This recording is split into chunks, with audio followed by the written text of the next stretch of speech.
안녕하세요. 예, 반갑습니다. 자, 이제 오늘은 저번 시간에 이어서 이제 부동산 특성으로 이어가도록 하겠습니다. 자, 부동산 특성을 살펴보기에 앞서서요, 우리 저번 시간에 부동산의 분류를 배울 때 부동산은 크게 무엇들을 부동산이라고 배운 적이 있습니까? 자, 부동산은 토지와 건물을 부동산이라 한다고 배우셨죠.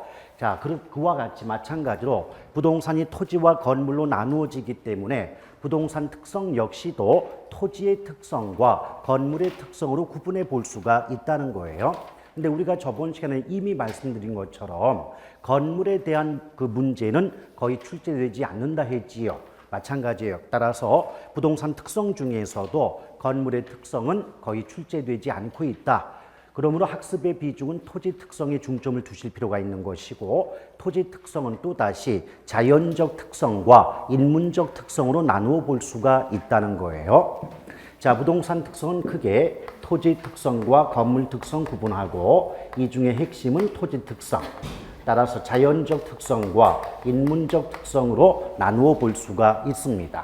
여러분, 질문 한번 들어가 볼까요? 우리가 거주하는 이 공간인 지구라는 행성은 어떤 관점에서 본다면 땅 덩어리에 해당이 되지 않겠습니까? 그렇죠? 그러면 이 지구라는 땅 덩어리는 인간이 출현하기 이전부터 이미 존재하고 있는 자연물이 되겠죠. 그래서 토지가 자연물로서 갖는 특성을 뭐라 그런다? 자연적 특성이라고 말을 해요. 그런데 인문이라든지 사회라는 말은 인간과 관계가 있다는 말씀드린 바가 있어요.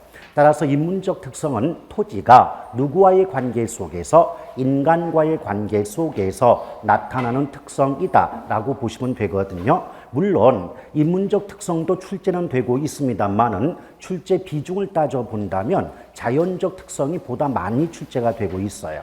뭐 간단한 예를 든다면 특성에서 10문제가 출제가 되면 그 10문제 중에서 8문제 정도는 자연적 특성이고 나머지 2문제가 인문적 특성입니다. 그러므로 인문적 특성을 전혀 배제할 수는 없겠지만 학습의 비중은 자연적 특성에 중점을 두실 필요가 있는 거죠. 근데 이 자연적 특성은 분명히 토지가 자연물로서, 즉 자연 상태에서 존재하는 물건으로서 갖는 특성이기 때문에 토지라는 물건이 원래부터 가지고 있는 특성이 되겠거든요. 그래서 원래부터 존재할 때부터 가지고 있기 때문에 선천적 특성이다 이렇게 말할 수가 있겠습니다. 또 선천적이고 또 사람이든 뭐 물건이 됐든 간에 처음에 가지고 태어난 특성은 중간에 변화할 수가 없거든요. 그래서 선천적인 특성으로서 자연적 특성은 한번 형성되면 고정이 되어서 변화하지 않는다는 고정불변의 성격을 갖는다라고 볼 수가 있겠습니다. 그런데 분명히 자연의 반대가 뭐라고 배웠어요?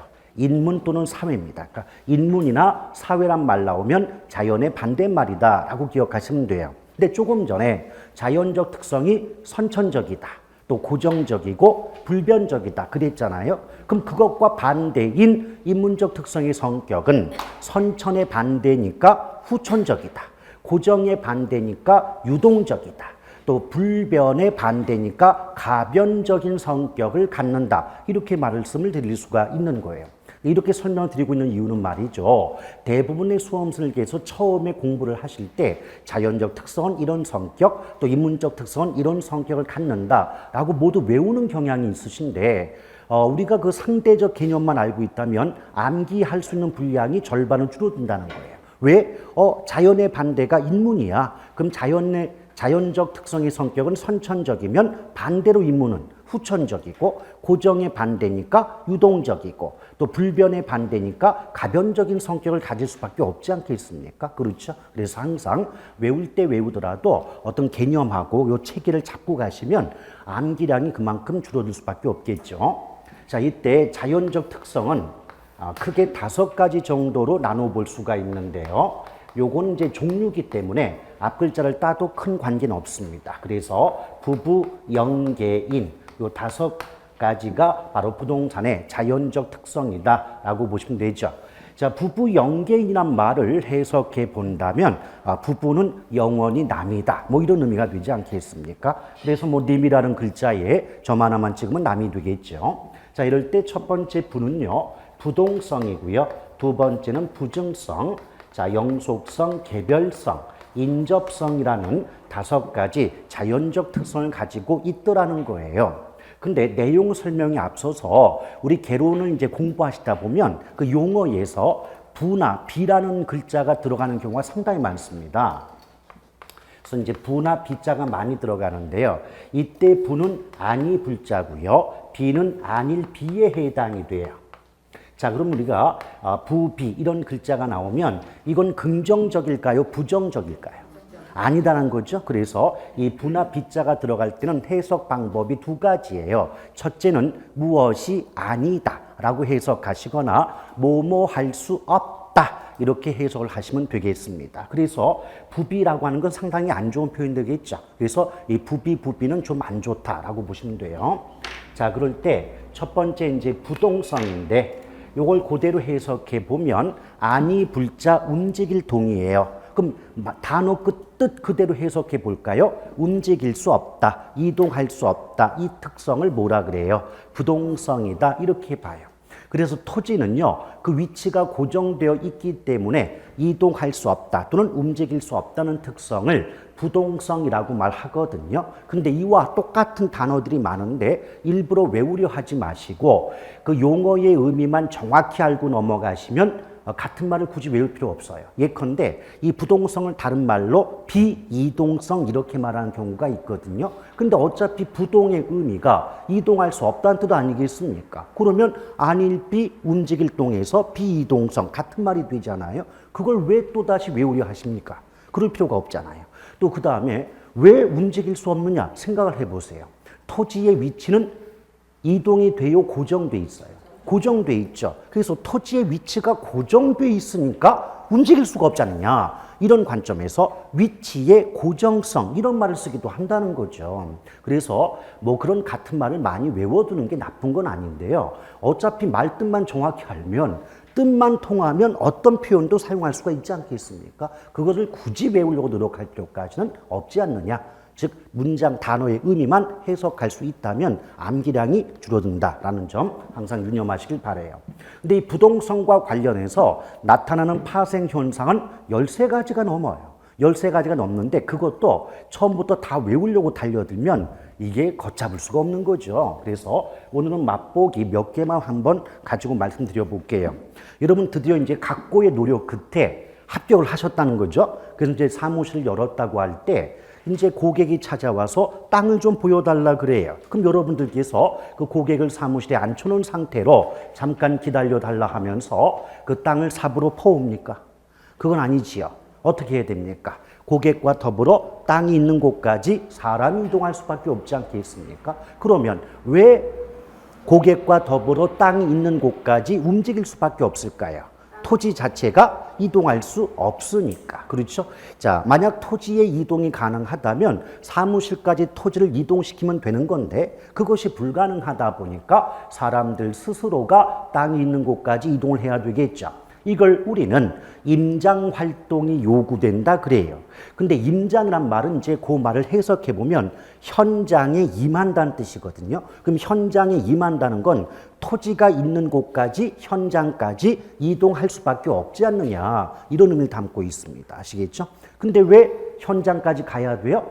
토지의 위치를 이동시킬 수 없으니까. 오케이? 그래서 토지의 자연적 특성 중 부동성으로 인하여 임장 활동이 요구된다. 뭐 이런 식의 표현이 나올 수가 있는 겁니다. 아시겠죠? 자, 그러면서 또 우리가 어떤 말씀 드릴 수가 있냐면 우리 시장에 한번 가보세요. 시장을 가보시거나 이제 도로를 거닐다 보면 여러 점포를 확인해 볼 수가 있겠죠. 근데 일반적인 점포의 경우는요, 그 점포가 판매하는 물건을 뭐 진열을 해 놓거나 견본을 제시해 놓으면서 어떤 상품의 판매를 유도하고 있지 않습니까? 그런데 토지는 그 위치가 고정되어 있기 때문에 중개 사무실까지 이동시킬 수가 없어요. 그러니 일반적인 상품에 비해서 뭐 견본을 제시하거나 진열이 가능하다, 불가능하다. 불가능하죠.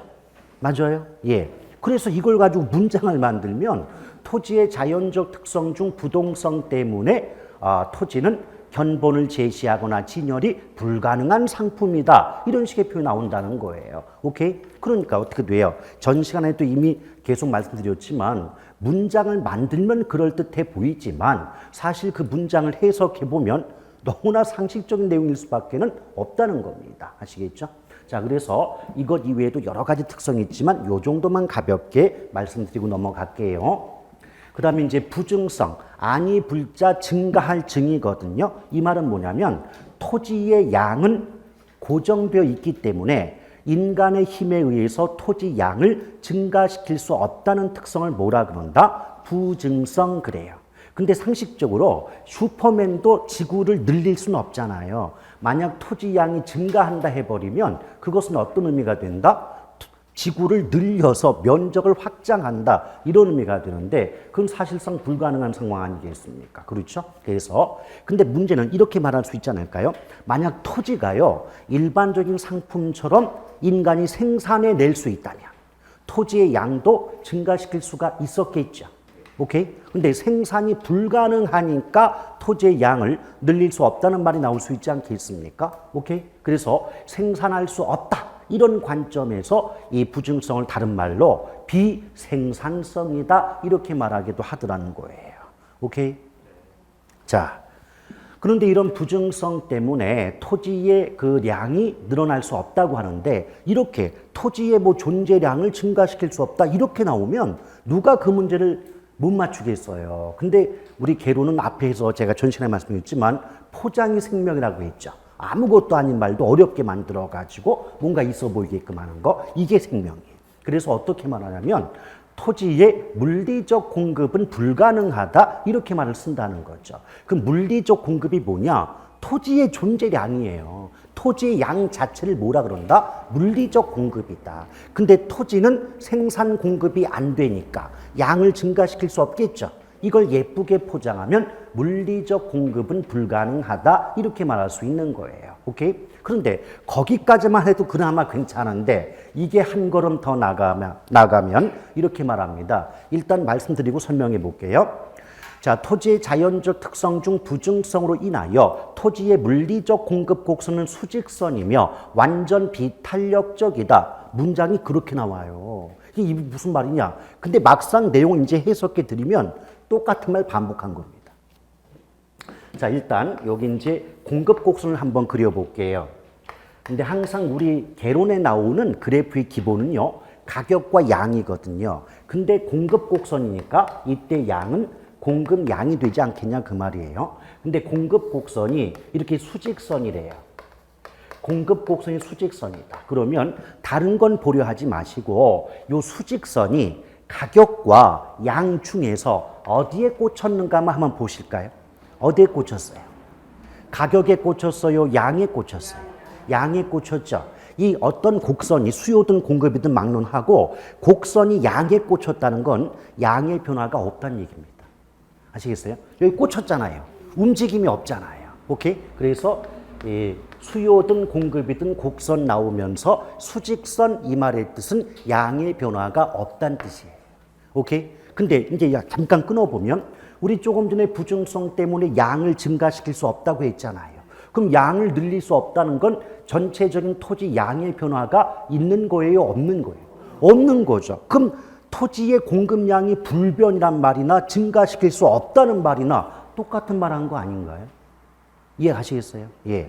이게 자꾸 이제 언어적인 그 해석을 하는 연습을 해야 되는 거예요. 우리 개론이 우리 전 시간에 말씀드렸죠? 첫 번째 시간에 같은 말 갖고 40문장 이상을 만들 수 있는 게 개론이에요. 그만큼 다양한 표현이 가능하다고요. 오케이? 그래서 그 다양한 문장을 해석할 수 있는 능력을 갖춰야 되는 거 우리는. 자, 그런데 여기까지 그나마 조금 이해 가셨죠? 근데 이게 완전 비탄력이라는 말 자체가 양의 변화가 없다는 뜻이에요. 오케이? 그럼 공급이 완전 비탄력적이다 이 말이나 공급 곡선이 수직선이다 이 말이나 오케이? 물리적 공급이 불가능하다는 말이나 그냥 토지의 양을 증가시킬 수 없다는 말은 똑같은 말이다 그 말이에요. 오케이? 여러분 지금 당장 그걸 익히고 외우라는 의미가 아니에요. 지금 이 수업을 받는 이 순간만큼만 이해가 된다면 기초 인문의 수업의 목적은 이미 달성이 된 거예요. 아시겠죠? 또 우리가 일부러 처음부터 외우려고 달려들어도 외워지기도 어렵습니다. 한 번 듣고 이게 머릿속에 오면 제가 그랬죠? 학원 망한다고. 이렇게 말합니다. 그런데 제가 조금 전에 물리적 공급 그랬잖아요. 그렇죠? 근데 우리 토지의 공급은요, 두 개가 있어요. 물리적 공급이란 말이 있고 경제적 공급이란 말이 있어요. 근데 경제적 공급이 뭐냐면 토지의 용도를 바꿔서 공급하는 경우를 경제적 공급이라고 해요. 우리 간단한 말씀드리면 지금 현재 주거 용도의 토지가 부족하다라고 할 때 상업 용도나 공업 용도의 토지를 주거 용도로 바꿔서 공급할 수는 있지 않을까요? 그렇죠.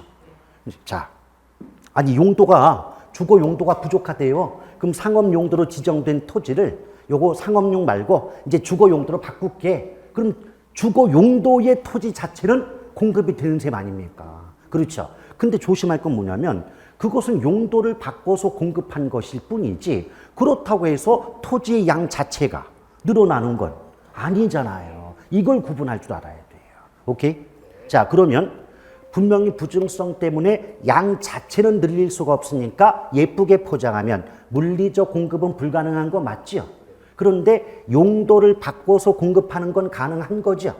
이걸 뭐라고 한다? 경제적 공급. 그래서 예쁘게 묶어가지고 문장을 만들면 토지의 자연적 특성 중 부증성으로 인하여 토지의 물리적 공급은 불가능한 반면 용도 전환에 의한 용도를 바꾸는 경제적 공급은 가능하다.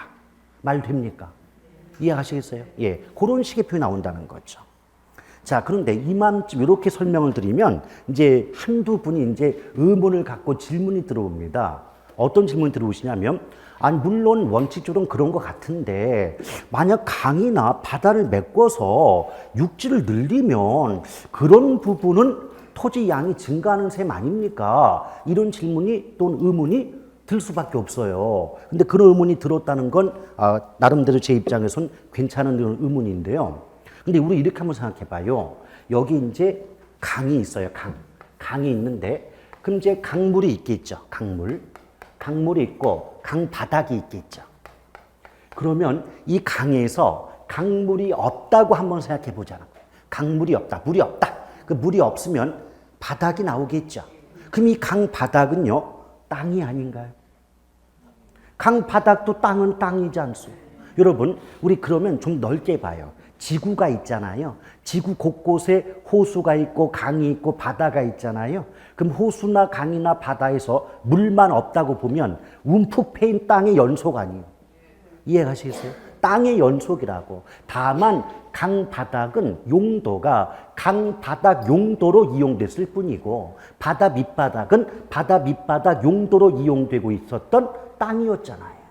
오케이? 그런데 이 부분을 이렇게 흙이나 자갈로 메꿔서 육지로 만들었다면 결국 강바닥 용도의 땅이 육지 용도로 용도가 바뀐 거지 토지의 양 자체가 늘어난 건 아니지 않느냐. 이해 가셔요? 오케이? 그럼 이렇게 나오면 또 누가 못 맞추겠습니까? 그러면 요게 이해가 가셨다면 요 이해 가신 요 문장을 실제 시험에 나오는 문장으로 바꿔볼 테니까 좀 충격받을 준비하시고 공유수면 매립, 공유수면 매립은 강을 메꾼다는 뜻이에요. 공유수면 매립이나 간척사업을 통한 택지 면적의 확대는 용도 전환에 의한 경제적 공급에 불과하므로 부증성 이론의 예외가 될 수 없다. 이렇게 말이 나옵니다. 그걸 우리가 해석하면 강을 메꾸거나 바다를 메꿔서 육지 면적이 늘어나는 건 용도가 바뀐 것이지 양 자체가 는 게 아니지 않느냐. 그러니 부증성 이론의 예외는 아니지 않느냐. 이렇게 말이 나와요. 근데 그게 보기 하나예요. 그 보기 한 문장을 가지고 글자를 써보면 한 석 줄쯤이 되는 거예요. 오케이?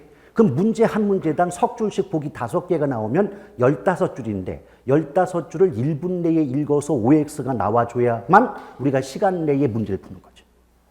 근데 다행스럽게 만약에 출제자분들이 개과천선해서 좀 난이도를 낮게 또 문장을 좀 짧게 이렇게 내준다면은 그거의 시험문이겠지만 그게 별거 아니에요. 시험문이 그런 거예요. 똑같은 이 어려운 시험을 보면서도 나름대로 어떤 때는 좀 쉽게 나올 때가 있잖아요. 쉽게 나올 때 보신 분들은 천행을 타고 태어난 거고 더럽게 어렵게 나올 때 보신 분들은 내가 왜 이러냐 싶을 정도 팔자소관인 겁니다. 네, 그렇습니다. 그래서 전에도 뭐 제가 가볍게 언급했지만 15회 때 보신 분들은 팔자소관인 거예요. 15회 때 어려워가지고 0.07%밖에 안 나온 합격률. 예, 그때. 물론 이제 그 다음에 추가 시험 봤으니까 30% 정도 나왔지만 생각해 보세요. 역사상 가장 쉬웠다는 게 15회 추가입니다. 그때도 합격률이 30%예요. 그 말은 뒤집어 말하면 불합격률이 70%란 거예요. 그럼 가장 쉬웠을 때가 그 정도면 평균 정도의 어떤 난이도로 출제가 된다면 합격률이 30%까지 안 가겠죠. 보통 우리가 15에서 20 정도 잡아요. 그러니까 우리가 간단한 예로 우리 학원에 100명의 수강생분이 계시면 평균 잡으면 15명 내지 20명 합격한다 그 말이에요. 근데 어느 학원에서 100명 중에 50명 정도 합격했다. 엄청난 학원이 되는 거죠. 근데 여러분 절대 그 광고는 믿는 게 아닙니다. 아시겠죠? 광고는 뭐 엄청난 합격률, 98% 합격률을 자랑한다. 근데 문제는 적중률이지 합격률이 아니에요. 오케이? 그 광고를 잘 보셔야 돼요. 적중률이냐 합격률이냐가 다른 거예요. 적중률은 문제 중에서 보기 하나만 맞춰도 적중한 겁니다.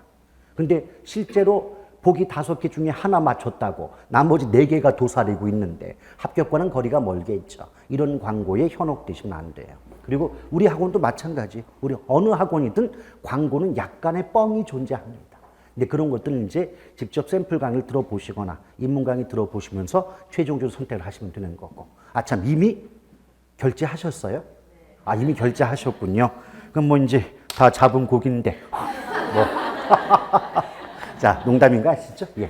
이것이 바로 뭐다? 부중성이다. 근데 막상 원래 뜻만 가지고 본다면 어려운 내용이 아닌데 문장을 만들어 보니까 있어 보이죠? 그게 개론이에요. 그래서 어려워 하시는 건데 그걸 뒤집어 말하면 말뜻만 정확히 내 걸로 만들면 문장을 아무리 어렵게 만들어도 처음에는 시간은 좀 걸리죠. 해석할 때. 근데 나중에 계속 반복이 되고 익숙해지면 읽으면서 OX가 나올 경지가 될 수 있지 않습니까? 그렇게 될 때까지 반복하시는 거예요. 자, 그 다음에 영속성. 아마 요거 때문에 속아가지고 결혼하신 분 많을 텐데 자기야 나는 자기를 영원히 사랑할 거야. 새빨간 거짓말인 거 알면서도 속지 않습니까? 근데 영속이란 말은 영원하다의 의미가 되거든요. 근데 말 뜻을 해석해보면 토지는 아무리 오랜 시간이 흘러도 파괴, 훼손, 소모, 소멸되지 않는다 이런 뜻인데 일단 앞부분 잠깐 빼고요. 소모되지 않는다, 소멸되지 않는다는 뜻은 땅은 없어지지 않는다는 뜻이에요.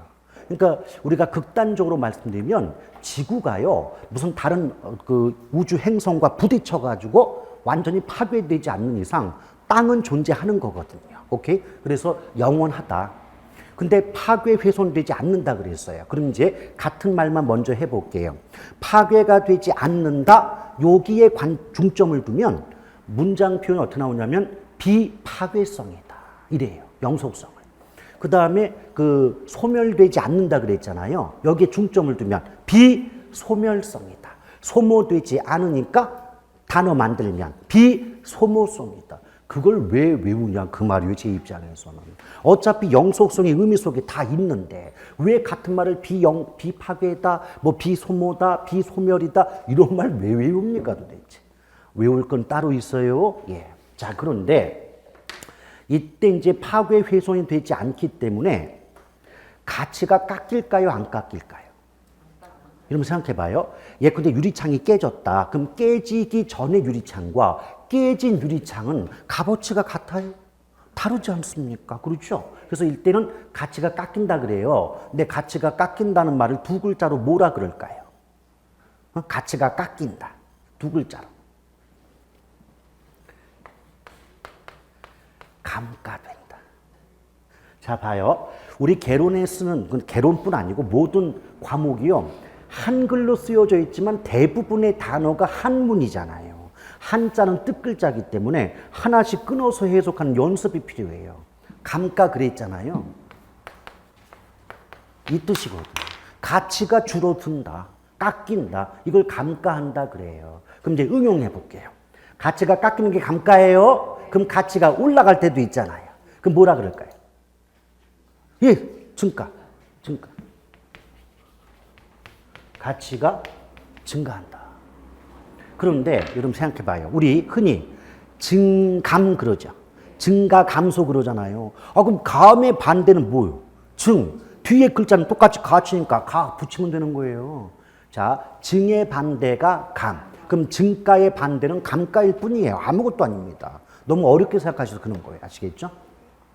그러면 분명히 토지는 파괴 훼손이 되지 않으니까 가치가 깎일 이유가 없겠죠. 오케이? 그래서 감가가 안 돼요. 그래서 예쁘게 포장하면 토지는 뭐 비상각자산이다 이래요. 그러니까 우리가 보통 감가상각 그러는데 감가라는 말, 상각이란 말은 따로따로 떼어놓고 써도 가치가 깎인다는 뜻이에요. 근데 가치가 안 깎이니까 토지는 비상각자산이다. 이런 말을 쓰기도 한다는 겁니다. 오케이? 자, 그런데 좀 더 구체적으로 말씀드리면 나중에 이제 마지막에 배우는 대목이 감정평가론인데요. 그 감정평가론에서 원가 방식이라는 게 있어요. 그 원가 방식이 뭐냐면 아무것도 아니에요. 사실은 너무 어렵게 생각해서 그래요. 원가란 말이 뭐죠, 여러분? 원가. 원래의 가격, 원래의 가격도 원가일 수 있겠지만 어떤 물건을 만들 때 들어가는 비용 아닌가요? 그렇죠. 그래서 예컨대 원가 방식이 별게 아닌 게 A라는 건물을 만들 때 1억의 비용이 들었다. 근데 건물은 여러분 상식적으로 시간이 지나면서 가치가 깎여요, 일정해요? 가치가 깎이잖아요. 그러면 내가 처음 이 건물 지을 때 1억 들었는데 지금까지 가치가 1,000만 원이 깎였대요. 그럼 1억에서 처음에 그 생산 비용인 1억에서 지금까지 깎인 거 빼면 얼마 남았어요? 9천 남았죠. 그것이 현재 시점에서 이 건물의 값어치다라고 평가하는 게 원가 방식이에요. 아시겠어요? 따라서 원가 방식의 핵심은 지금 기억하라는 뜻이 아니에요. 이건 감정평가론이니까. 그래서 원가 방식 우리가 대부분 감평론 하면 되게 어렵다고 다 포기를 하신다고요. 근데 개인적으로는 사실 이해가 안 가는 게 뭐냐면 물론 용어가 어렵긴 해요. 용어가 어렵긴 한데 맨 마지막에 수익 방식 이런 건 어려운데요. 원가 방식 같은 거는 조금만 해보면 쉬워요. 근데 겁을 먹어요. 겁을 먹고 복잡하다고 포기해버리거든요. 근데 저 같으면 처음에 어떻게 공부할 것 같다? 원가가 뭐지? 어떤 물건 만들 때 들어가는 비용이야. 그러면 그 원가에서 지금까지 그 물건의 가치가 깎인 금액을 빼주면 현재 그 물건에 남아있는 값어치가 얼마인지를 알 수가 있지 않을까? 여기까지 이해돼요? 이해하셨다면 간평 3방식 중 원가 방식을 아시는 거예요, 여러분들이. 그게 간단해요. 근데 용어들이 어렵거든요. 그 용어들 뜻 해석하려다가 이제 포기하고 다 없애버리시는데 절대 포기할 부분이 아니에요. 자, 그런데 어쨌든 그 말씀 왜 듣느냐? 원가 방식에서 가치가 깎이는 요인들을 나열했는데 물리적 감가, 기능적 감가, 경제, 법률적 감가 네 가지로 나눠져요. 근데 지금 제가 말씀드릴 건 물리적 감가에 대해서 말씀드리고 싶어요. 일단 감가란 말이 나왔으니까 가치가 깎이는 요인들이겠죠. 원인들이겠죠. 근데 물리적으로 가치가 깎인다는 것은 어떤 물건이 파괴되고 훼손을 입고 손상을 입어서 가치가 깎일 때 뭐라고 한다? 물리적인 감가가 발생한다 그래요. 예컨대 지나가던 취객이 열받는다고 공중전화 부수 발로 걷어차가지고 뭐 어느 프레임 한쪽, 그러니까 축 한쪽이 뭐 이렇게 휘어졌다든지 뭐 유리창이 깨졌다든지 그러면 휘어지기 전에 또는 유리창이 깨지기 전에 값어치보다는 가치가 깎이겠죠. 이런 경우가 물리적인 감가다 그 말이에요. 근데 토지는 파괴 훼손이 안 되잖아요. 그럼 파괴 훼손을 통해서 가치가 깎일 이유가 없지 않습니까? 그래서 예쁘게 포장하면 영속성 때문에 토지는 물리적 감가 이론이 적용되지 않는다. 이렇게 말이 나오는 거예요. 즉 물리적인 측면에서 토지는 가치가 깎일 이유가 없지 않니? 이렇게 말이 나오는 겁니다. 오케이? 근데 그걸 계속 반복하지만 예쁜 말, 제 입장에서는 예쁜 거고 여러분 입장에서는 더럽게 어려운 말로 포장을 하다 보니까 그게 어렵게 느껴지는 거지 해석해보면 아무것도 아니고. 오케이? 또 한 가지 덧붙인다면 여러분 만약 이런 경우 있어요. 이 곰돌이가요 하루 전에 300만 원짜리 카메라를 구입했대요. 아직 포장도 뜯지 않고 모셔놓고 있다네. 그런데 뒷집에 곰탱이가 요번에 태국 5박 6일 여행 간다고 곰돌이 찾아와가지고 너 어제 카메라 샀다며 나 좀 빌려줘 라고 하면 선뜻 빌려주겠습니까? 왜 안 빌려줄까요? 새 거니까. 나도 안 썼으니까. 그게 일반적인 답변이에요. 근데 개론의 관점에서는 어떻게 말하냐면 카메라는 동산이에요, 부동산이에요? 동산이죠. 동산은요, 이동 과정 속에서 분실 파괴의 위험이 있는 거예요. 그러니까 얘한테 빌려주었다가 태국에서 잊어먹어봐. 그럼 그거 보상해 달라기도 뭐하고, 물론 보상해달라고 해야 되겠지만, 뭐라고 하기도 뭐하지 않은 사람끼리, 그렇잖아요? 그 다음에 또 잘못 이동하는 과정에서 이렇게 셔터가 고장 난다거나 할 수 있지 않겠습니까? 바로 그런 위험이 있기 때문에 동산은 빌려주기가 어려워요. 근데 영속성 때문에 토지는 누구에게 빌려준들, 아무리 오랜 시간 빌려준들, 토지가 분실, 파괴될 위험 자체가 없잖아요. 그렇잖아요. 그러니까 선뜻 빌려줄 수 있지 않냐, 그 말. 그거를 예쁘게 포장하면 부동산의 자연적 특성 중 영속성 때문에 임대차 시장이 발달하게 된다, 그럽니다. 임대는 빌려주는 거고, 임차는 빌리는 거잖아요. 그럼 빌려주고 빌려주는 게 쉽게 이루어질 수 있는 건 토지 자체가 누구에게 빌려준다 하더라도 분실되거나 파괴, 훼손될 위험이 없으니까죠. 이해하시겠어요? 제가 첫 번째 시간에 뭐 강조했죠? 어떤 말이 나오면 그 문장 자체를 외우려 하시기 전에 그 말이 왜 나올 수밖에 없는가를 따져 들어라.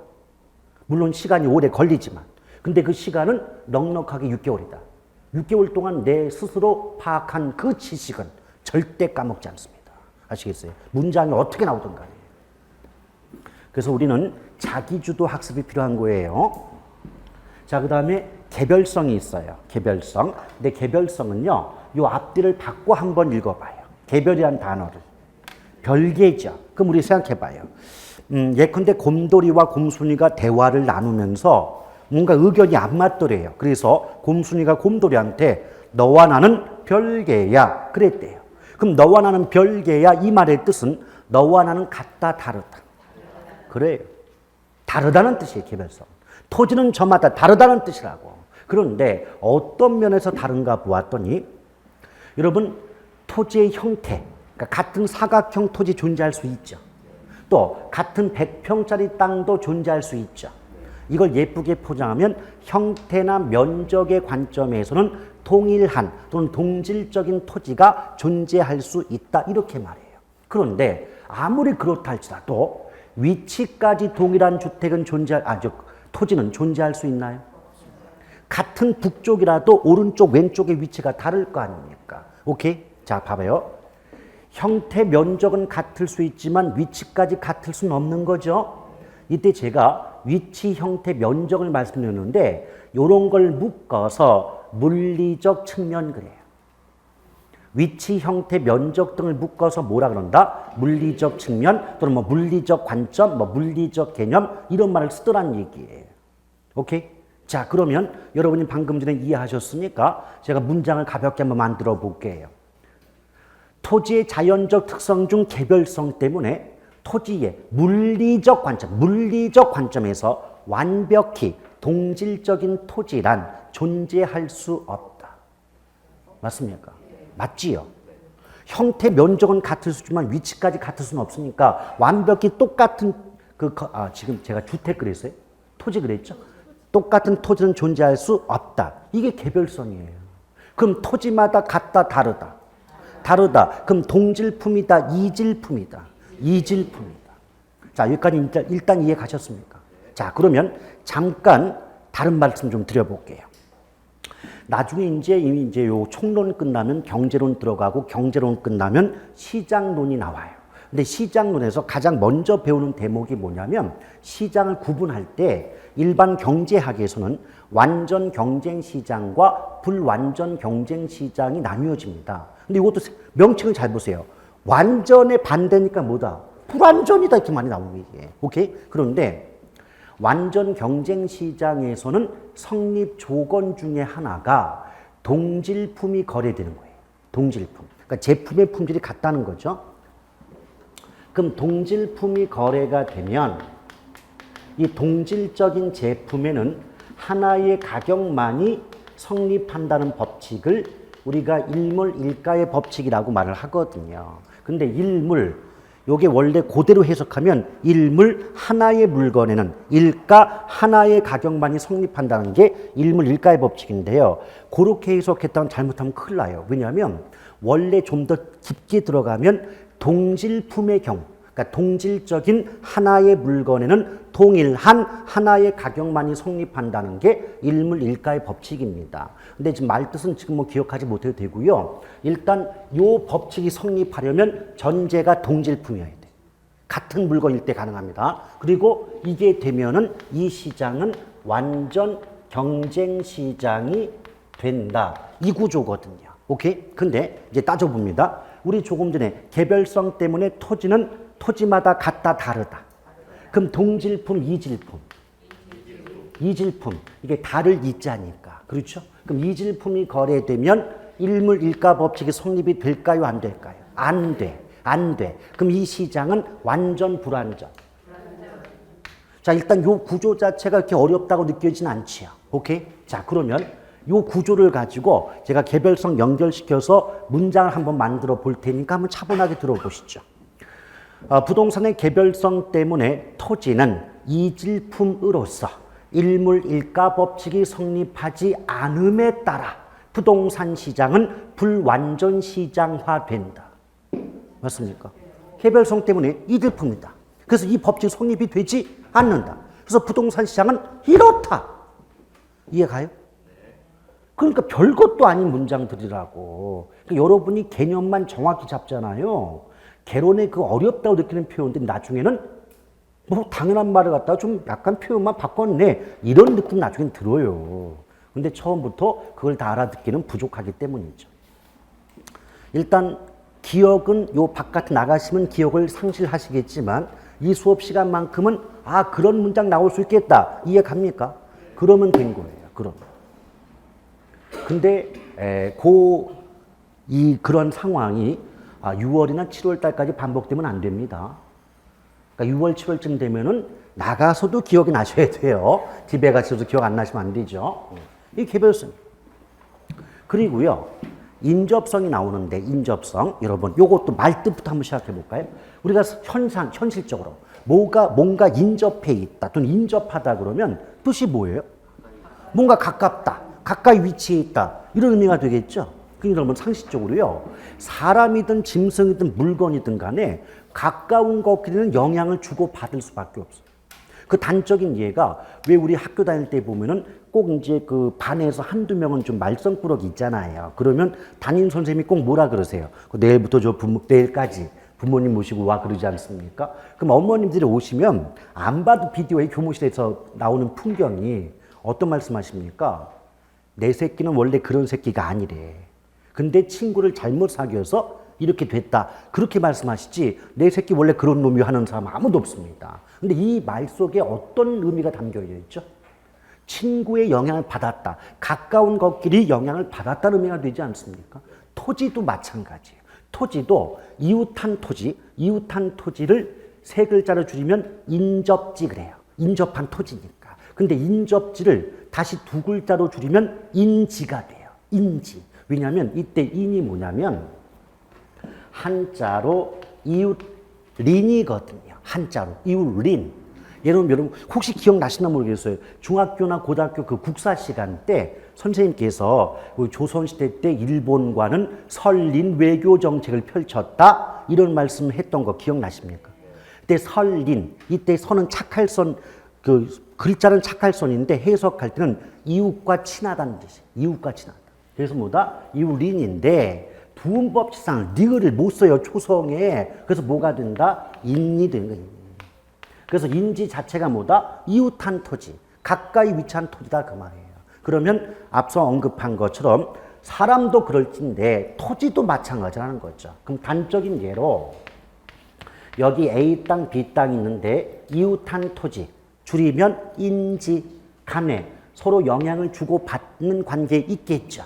근데 예컨대 A라는 토지는요, 개발이 되고 있는 땅이고 지금 B라는 토지는 개발이 되지 않고 있대요. 그럼 상식적으로도 개발이 되는 땅은 땅값이 오를 것인 거고 개발되지 않으면 땅값이 오를 이유가 없는 게 상식 아니에요. 그런데 개발되지 않고 있음에도 불구하고 개발되는 땅 이웃에 있다는 이유로 영향을 받음으로써 비토지의 땅값도 어느 정도 상승하는 경우를 우리가 주변에서 많이 보게 되지 않습니까?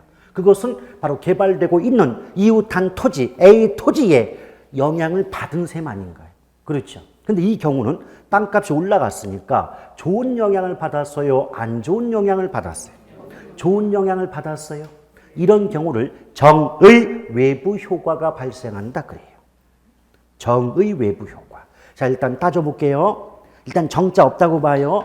외부 효과잖아요. 그러면 우리가 구체적인 의미를 모른다 하더라도 외부자가 들어갔으니까 외부의 영향을 받아서 나타나는 효과구나. 이렇게 이해를 하셔야 됩니다. 외부의 영향을 받아 나타난 효과가 뭐다? 외부 효과다. 그것도 싫으시면 외부 영향 받았다고만 기억하시면 돼요. 그런데 이 외부의 영향은요, 좋은 영향일 때도 있지만 안 좋은 영향일 때도 있잖아요. 좋은 영향을 받을 때 정자를 붙이고 안 좋은 영향 받을 때 부자를 붙여요. 근데 한자에서 정이라는 말은 플러스고요. 부라는 말은 마이너스예요. 이해하시겠어요? 그게 한자의 뜻이거든요.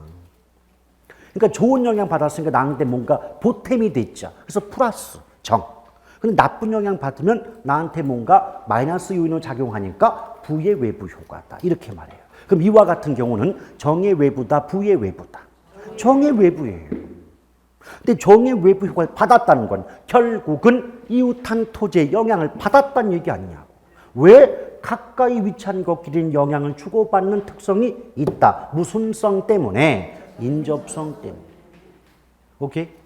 근데 지금까지 이제 풀어서 설명을 해드리긴 했지만 이 풀어서 설명드린 이 내용이 과연 그렇게까지 어려운 내용입니까? 아니지 않습니까? 오케이? 그 왜 그러냐? 근데 대부분 수험생들이 왜 개론을 어렵게 하느냐? 물론 총론이 쉽기도 하지만 다른 파트에 비해서 대부분은 제가 첫 시간에도 좀 제발 그러지 좀 말라고 간곡히 부탁드렸던 것 중 하나가 제발 외우려고 달려들지 좀 말라고요. 말 뜻을 먼저 내 걸로 만들고 나서 외우든지 해야지 뜻도 모르는 상황에서 문장만 외우려고 달려드니까 처음에는 그 문제 잘 풀린다 그랬죠, 제가. 왜? 쉽게 그대로만 나오니까. 나중에 한 6월 이후에 그 모의고사 보면 개념을 정확히 알고 있는가 물어보는 문제를 내는데 문장이 막 이렇게 막 돌아가요. 그러면 아무리 복잡해도 개념을 정확히 하는 사람은 끊어서 요건 요 뜻이고 끊어서 요건 요 뜻이니까 연결시키면 얘는 틀려 이렇게 나오는데 그냥 외우신 분은 여기까지 외웠는데 뒤부터는 외운 게 아니에요. 그럼 어떻게 돼요? 전혀 문제를 못 맞추죠. 그래서 그렇게 학습하시면 안 돼요. 절대로 간곡히 부탁드려요. 그러니까 결론, 외우지 말라는 게 아니라 뜻부터 알고 들어가시라는 얘기예요. 이랬어요. 근데 이건 좋은 영향이야. 근데 안 좋은 영향이 있을 때 어떤 경우냐? 자, A 토지는 주거 용도로 이용되고 있대요. 근데 이웃한 B라는 토지는 공업 용도로 이용되고 있대요. 이걸 우리가 흔히 쓰는 말로 바꾸면 공장 옆에 집이래요. 공장 옆에 집. 그럼 안 봐도 비디오 아니에요? 엄청나게 비참하고 참담하겠죠? 그럼 어때요? 이런 경우를 공장의 영향을 받아서 이웃한 주택 가치가 하락한다? 그렇게 예쁘게 포장할 거 아닙니까? 근데 왜 그때 집값이 하락하냐고? 이웃의 영향을 받았으니까 하락하는 거지. 집 자체에 문제가 있는 게 아니었잖아요. 그렇죠? 그럼 일단 영향 받았죠? 그럼 일단은 외부 효과 발생한 거죠? 근데 좋은 영향, 안 좋은 영향. 그럼 정이다, 부다? 부! 오케이?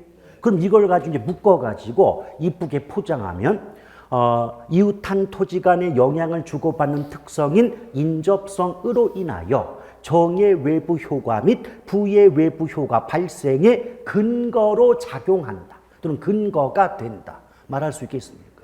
오케이? 근데 문장은 이쁘장하지만 결국 해석하면 영향을 주고받으니까 좋은 영향을 받는 경우도 있고 안 좋은 영향 받는 경우도 있을 수 있지 않느냐. 이게 그렇게 어려운 건 아니지 않습니까? 그렇죠. 오케이. 자, 그러면 자연적 특성은 이렇게 해서 끝나게 되는 거예요. 물론 맛보기만 보였으니까 가볍게 끝났죠. 그 다음에 인접성 했고요. 인문적 특성에는 뭐 용도의 다양성이다, 병합 분할의 가능성이다, 굉장히 여러 가지가 있어요. 근데 오늘은 인문이니까 가볍게 용도의 다양성 하나만 좀 간략하게 말씀드리고 넘어가죠. 여러분, 용도의 다양성, 그걸 있는 그대로 해석해봐요. 토지는 다양한 용도로 이용이 가능하다는 특성 아닐까요? 그렇죠. 자, 그러면 여러분 생각해봐요. 제가 굳이 그림 그리지 않겠습니다. 여기 A라는 토지가 있다. 근데 그 토지는 집을 지으면 주거용이 되고, 상가를 지으면 상업용, 공장을 지으면 공업용, 또 농사를 지으면 농업용, 나무를 심으면 임업용이 되겠죠. 즉 같은 토지라 할지라도 여러 가지 용도로 이용이 가능하다는 특성을 뭐라 그런다? 용도의 다양성. 줄이면 다용도성. 여러분 아파트 생활 하시잖아요. 다용도실 있죠. 거기 특정한 용도로 이용하라고 제한돼 있습니까? 아무거나 쑤셔 박으면 다용도지 뭐. 그렇잖아요. 그렇죠. 그런데 말이죠. 이걸 통해서 뭘 할 수 있느냐? 아니 그러면 같은 땅도요. 집을 지을 때와 공장 지을 때, 상가 지을 때의 그 땅의 값어치가 같을까요? 다를까요? 달라지겠죠. 그럼 용도에 따라서 동일한 토지도 가격이나 가치가 다양하게 성립할 수 있겠죠.